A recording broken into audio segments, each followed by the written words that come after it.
Good morning दोस्तों। आज मैं आप लोगों के लिए जिस फेमस पर्सनैलिटी की बुक लेकर आई हूँ उसका नाम दुनिया में हर कोई जानता है, कार्ल मार्क्स।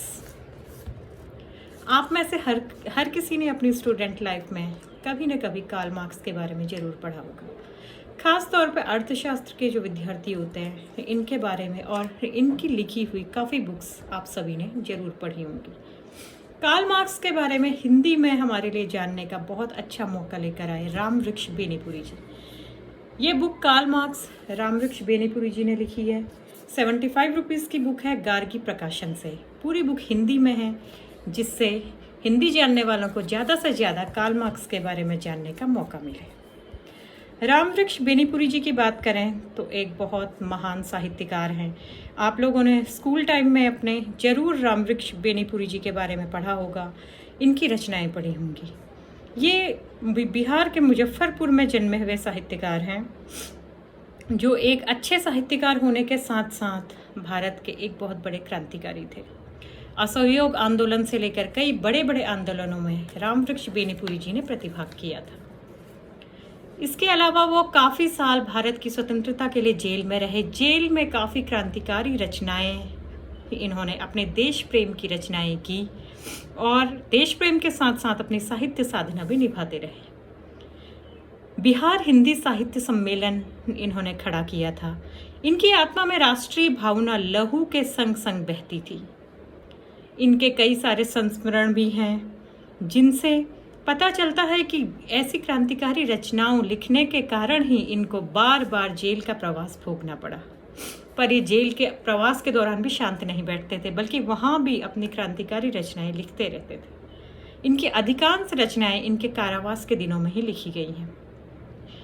इस तरह से बेनीपुरी जी ने हमारे आज़ादी के संघर्ष का जो काल था वो पूरा देखा, उसमें प्रतिभागिता की। और ये वही दौर था जब पूरा विश्व कई सारे चेंजेस से गुजर रहा था।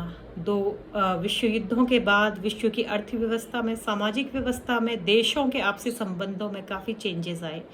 इन सारी चीज़ों पर बेनीपुरी जी की दृष्टि रहती थी और वो बहुत ज़्यादा अपने चारों ओर होने वाले परिवर्तनों को लेकर सजग थे। कार्ल मार्क्स भी उसी दौर के हैं, जिनके बारे में बहुत ज़्यादा बेनीपुरी जी ने स्टडी की और उसके बाद कार्ल मार्क्स पर ये पूरी एक प्रामाणिक बुक दी है। कार्ल मार्क्स की बात करें तो कार्ल मार्क्स एक इतिहासकार, जर्मन दार्शनिक, अर्थशास्त्री, राजनीतिक सिद्धांतकार, समाजशास्त्री, पत्रकार और एक वैज्ञानिक के तौर पर जाने जाते हैं। ये समाजवाद के प्रणेता थे, यानी पूंजीवाद के एकदम अपोजिट थे। इन्होंने देखा था कि पूंजीवाद के कितने नुकसान हैं। ये अमीरों और गरीबों के बीच में होने वाली खाई से बड़े त्रस्त रहते थे। ये समाजवाद यानी एक ऐसे संसार की रचना करना चाहते थे जहाँ ना कोई अमीर हो ना कोई गरीब, सब लोगों के पास बराबर संसाधन हो, सब लोग एक समान भाव से मिलजुल कर रहें, सब लोगों के पास सारी सुविधाएं समान रूप से हों। इनका पूरा नाम कार्ल हेनरिक मार्क्स था। 1818 से लेकर 1883 तक ये रहे। इनका जन्म एक यहूदी परिवार में हुआ था। बाद में इनकी फैमिली ने क्रिश्चियन धर्म अपना लिया था। इन्होंने कानून की पढ़ाई की थी और उसके साथ साथ साहित्य, इतिहास और दर्शन की भी। हीगेल के दर्शन से ये बहुत ज़्यादा प्रभावित थे। इन्होंने कई सारे शोध प्रबंध लिखे हमारी अर्थव्यवस्था को लेकर, पूंजीवाद को लेकर। कैपिटल आप लोगों ने पढ़ी होगी, नाम सुना होगा।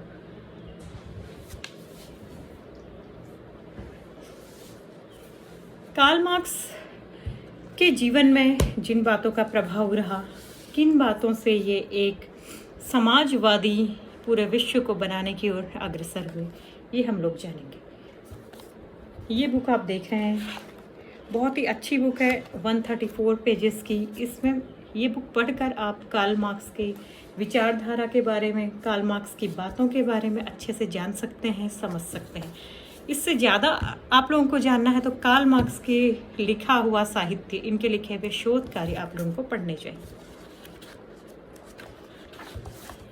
इस बुक को 7 चैप्टर्स में बांटा गया है। पहला है कार्ल मार्क्स का आरंभिक जीवन, फिर है वनवास के 5 वर्ष, क्रांति के झरोखे में, लंदन का अधिवास, नवीन अर्थशास्त्र, इंटरनेशनल और अनंत समाधि की ओर।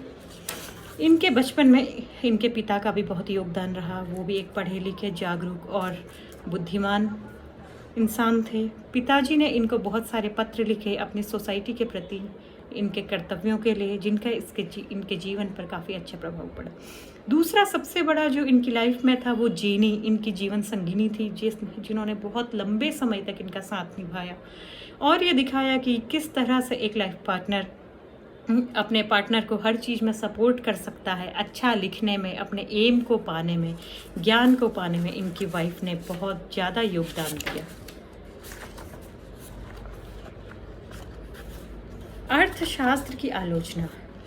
दर्शन की दरिद्रता कार्ल मार्क्स ने लिखी थी, जिसमें अपने अर्थशास्त्र के बारे में बताया था। लेकिन जब 1857 में पूरे विश्व में महान अर्थ संकट आया, तब मार्क्स ने पूंजीवादी प्रणाली पर एक बहुत लंबी बुक लिखी। उस बुक की पांडुलिपि 9 महीने के बाद तैयार हुई, लेकिन कार्ल मार्क्स के पास इतने भी पैसे नहीं थे कि वो उसे प्रेस में भेज सके। उन्होंने इस बारे में खुद लिखा भी है कि संसार में मेरे जैसा अभागा विरल ही होगा जिसने अर्थ के बारे में इतना लिखा है, लेकिन खुद वो हमेशा अर्थहीन ही रहा है। इस पुस्तक को पढ़कर हम जान सकते हैं कि कैसे समाजवादी संसार एक अच्छा और एक समरस संसार हो सकता है। पूंजीवाद की क्या क्या बुराइयां हैं, ये हम इसमें देख सकते हैं। इस पुस्तक में मार्क्स ने अर्थशास्त्र संबंधी अपने उन विचारों का उल्लेख किया जो आगे चलकर कैपिटल में समाजवाद के मूलाधार बने। इतने सूक्ष्म और गहन विचार थे कि सभी व्यक्तियों का एकदम से ध्यानाकर्षण हुआ, सभी महान व्यक्तियों का इनके विचारों की ओर, इनके शोध की ओर, और सभी बड़े बड़े अर्थशास्त्रियों ने कहा कि ये पुस्तक अर्थशास्त्र की बहुत ही महान पुस्तक है। इस तरह से कार्ल मार्क्स ने कई सारी कठिनाइयों को, धन की कमी, एक एक करके इनकी संतानें भी चल बसी, भाई बहन चल बसे, आखिर में जीवन संगिनी भी इन्हें छोड़कर चली गई। उसके बाद भी इतने सारे संकटों के बीच में भी अपने शोध कार्य जारी रखे, मानवता की भलाई के लिए, समाज को नई चेतना, नई प्रेरणा देने के लिए लगातार अपना लेखन जारी रखा। संसार के मजदूरों एक हो जाओ, ये नारा दिया था कार्ल मार्क्स ने।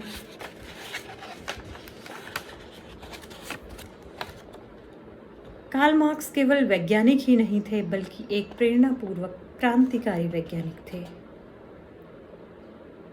कभी भी कोई भी ऐसा आविष्कार होता जिससे उद्योग धंधे या सामाजिक विकास में क्रांतिकारी परिवर्तन होता तो वो बहुत प्रसन्न हो जाते थे। लेकिन पूंजीवादियों के खिलाफ लिखने के लिए, पूंजीवाद के खिलाफ लिखने के लिए कार्ल मार्क्स बहुत सारे लोगों के घृणा और निंदा का पात्र भी रहे। अपने समय में सरकारों ने, चाहे वो राजसत्तावादी हो या प्रजातंत्रवादी, उन्हें अपने देश से निकालने के लिए, उनके क्रांतिकारी विचारों से डर कर उनको अपने पास ना रखने के लिए और उन्हें कोई सहारा ना देने के लिए होड़ सी लगाई। पूंजीपतियों ने उन पर बहुत सारी लांछनाएं लगाई, लेकिन इन सब की कार्ल मार्क्स हमेशा उपेक्षा ही करते रहे। और जब वो चल बसे, उनके लाखों क्रांतिकारियों ने उनकी मृत्यु पर आंसू बहाए। उनका नाम अनंत काल तक अमर रहेगा। क्या मार्क्स की जीवनी की समाप्ति इससे अच्छे शब्दों में की जा सकती है? जो जो युग बीत रहे, वैसे वैसे मार्क्स के सिद्धांत संसार के कोने कोने में फैल रहे हैं। 5 महादेशों और असंख्य द्वीपों और महाद्वीपों में उनका सिद्धांत फैल चुका है। और वो दिन दूर नहीं जब संसार का हर व्यक्ति इनके विचारों को समझेगा, इनके विचारों से सहमत होगा और एक समाज बनाने में अपना योगदान देगा। ये यहाँ पर लिखा है रामवृक्ष बेनीपुरी जी ने। ये भी कार्ल मार्क्स से बहुत ज़्यादा प्रभावित थे। और कार्ल मार्क्स के बारे में आप जितनी भी पुस्तकें पढ़ेंगे, विदेशी लेखकों ने बहुत कुछ लिखा है, लेकिन हिंदी के ये पहले लेखक हैं जिन्होंने कार्ल मार्क्स के बारे में इतनी प्रमाणित और इतनी अच्छी बुक, काफ़ी सारे रिसर्च शोध के बाद लिखी है। तो इस बुक को आप लोग ज़रूर पढ़िएगा। कार्ल मार्क्स की विचारधारा को जानने के लिए पूंजीवादी और समाजवादी ये शब्द हम लोग अक्सर सुनते हैं, लेकिन इनकी डिटेल से हम लोग वाकिफ़ नहीं हैं। आजकल के ज़माने में पूंजीवाद और समाजवाद को अपने अपने अकॉर्डिंग मैनिपुलेट करके लोग यूज करते हैं, उनके विभिन्न अर्थ लगाते हैं, अर्थ का अनर्थ भी लगाते हैं। तो इस चीज़ को जानने के लिए कि उनकी मूल विचारधारा क्या थी, क्या कहती थी, पूंजीवाद क्या है, समाजवाद क्या है, इन सब चीज़ों को जानने के लिए बेसिक बुक ये आप लोग ज़रूर पढ़िए और पढ़कर बताइए आप लोगों को ये बुक कैसी लगी।